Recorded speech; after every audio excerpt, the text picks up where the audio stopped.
नमस्कार। कभी कभी ऐसा होता है ना, कि ज्योतिष में कोई ग्रह कुंडली में तो बहुत मजबूत दिखता है, पर उसके अच्छे नतीजे मिलते ही नहीं।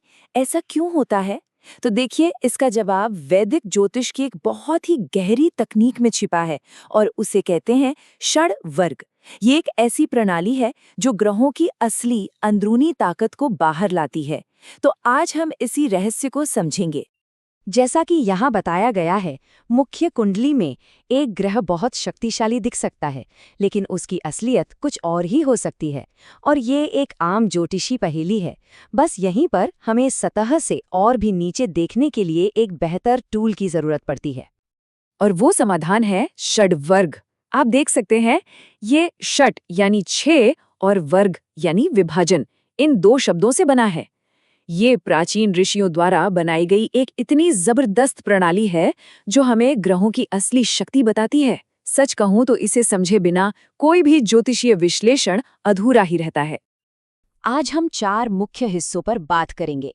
पहले, षड्वर्ग की 6 प्रमुख कुंडलियां क्या हैं, फिर इसका प्रैक्टिकल उपयोग कैसे होता है, इसके बाद समझेंगे कि इस ज्ञान का महत्व क्या है, और आखिर में सब कुछ समेटते हुए एक निष्कर्ष देखेंगे। तो चलिए, पहले खंड से शुरू करते हैं। 6 प्रमुख कुंडलियां। इनको आप ऐसा समझिए जैसे ये वास्तविकता की अलग अलग परतें हैं। हर एक कुंडली ग्रह की शक्ति का एक नया पहलू दिखाती है, जिससे हमें पूरी कंप्लीट पिक्चर मिलती है। ये है वो 6 कुंडलियां जो षड्वर्ग बनाती हैं। जैसा कि आप देख सकते हैं, ये एक सफर की तरह है। राशि, जो हमारा शरीर है, से शुरू होकर त्रिंशांश तक, जो हमारी चुनौतियों को दिखाता है। तो चलिए एक एक करके इन सबको अच्छे से समझते हैं। सबसे पहले आती है राशि कुंडली, जिसे हम D1 चार्ट भी कहते हैं। यह ज्योतिषीय विश्लेषण का बिल्कुल आधार है, उसकी नींव है। बाकी सब कुछ इसी के ऊपर बनता है। D1 कुंडली क्या है? ये हमारा भौतिक शरीर है और दुनिया में जो भी घटनाएं हमारे साथ हो रही हैं, उन्हें दर्शाती है।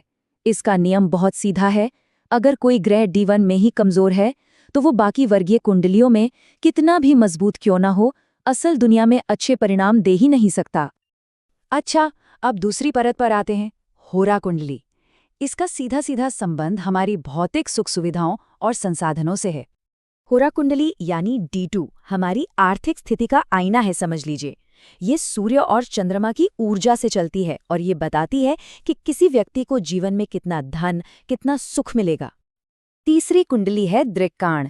ये किसी व्यक्ति के अपने प्रयासों, उसकी हिम्मत और उसके भाई बहनों के साथ उसके रिश्ते के बारे में बहुत कुछ बताती है। D3 कुंडली हमारी अंदर की इच्छा शक्ति, हमारी एम्बिशन को सामने लाती है। मतलब ये दिखाती है कि क्या व्यक्ति अपने लक्ष्यों को पाने के लिए जो जरूरी कोशिश है, जो हिम्मत है, वो जुटा पाएगा या नहीं। एक तरह से ये हमारी मोटिवेशन का नक्शा है। चलिए, अब आते हैं नवांश या D9 कुंडली पर। इसे ज्योतिष में सबसे ज्यादा महत्वपूर्ण वर्गीय कुंडली माना जाता है। क्यों? क्योंकि ये ग्रह की आत्मा की शक्ति को दर्शाती है। इसको ऐसे समझिए कि D1 चार्ट एक पेड़ की तरह है, जो हमें बाहर से दिखाई देता है, लेकिन D9 उसकी जड़ें हैं। अब अगर जड़ें ही कमजोर हों, तो पेड़ फल कैसे देगा? बिल्कुल वैसे ही D9 में कमजोर ग्रह कभी भी स्थायी और गहरे परिणाम नहीं दे सकता, भले ही वो D1 में कितना भी मजबूत क्यों न दिख रहा हो। अब हम D12 कुंडली पर आते हैं। इसका फोकस बहुत यूनिक है। ये माता पिता, वंश और हमें विरासत में मिले कर्मों पर रोशनी डालती है। D12 कुंडली हमें ये समझने में मदद करती है कि हमें अपने वंश से विरासत में क्या मिला है, चाहे वो आशीर्वाद हो या फिर कोई चुनौती।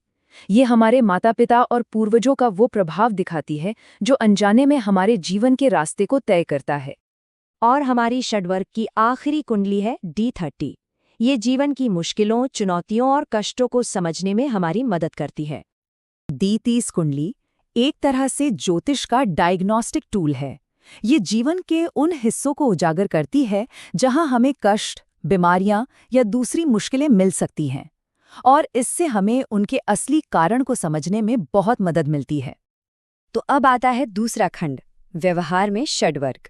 अब जब हम इन 6 कुंडलियों को जान गए हैं, तो ये देखते हैं कि इस थियरी से भविष्यवाणी तक का सफर असल में कैसे तय होता है। तो किसी ग्रह की ताकत कैसे नापी जाती है? देखिए, शास्त्रीय नियम बहुत साफ है। एक ग्रह जितने ज्यादा वर्गों में मजबूत होगा, वो उतने ही शक्तिशाली और टिकने वाले परिणाम दे पाएगा। असली ताकत एक जगह से नहीं, बल्कि कई परतों में मिले सपोर्ट से आती है। और यहीं पर एक बहुत आम गलती होती है, सिर्फ D1 कुंडली को देखकर नतीजा निकाल लेना। अरे ये तो ऐसा हुआ जैसे किसी कमरे को आप बस ताले के छेद से झांक रहे हैं। सही तरीका क्या है? सही तरीका है सभी 6 वर्गों को एक साथ मिलाकर विश्लेषण करना। तभी दरवाजा खुलेगा और आपको पूरी तस्वीर साफ साफ दिखेगी। और अब तीसरा खंड, इस ज्ञान का महत्व। हमने षड्वर्ग को समझ तो लिया, पर असल में ये किसी ज्योतिष सीखने वाले के लिए आत्मविश्वास का रास्ता कैसे बनाता है?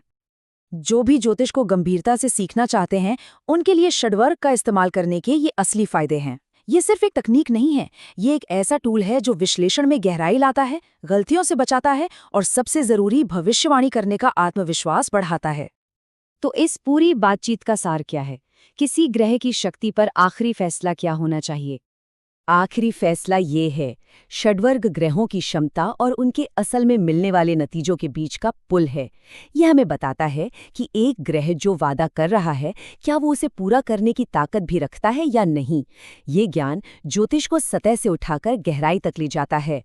यह शैक्षिक प्रस्तुति डॉक्टर गौरव भास्कर द्वारा प्रामाणिक ज्योतिष ज्ञान के प्रसार के इरादे से तैयार की गई है।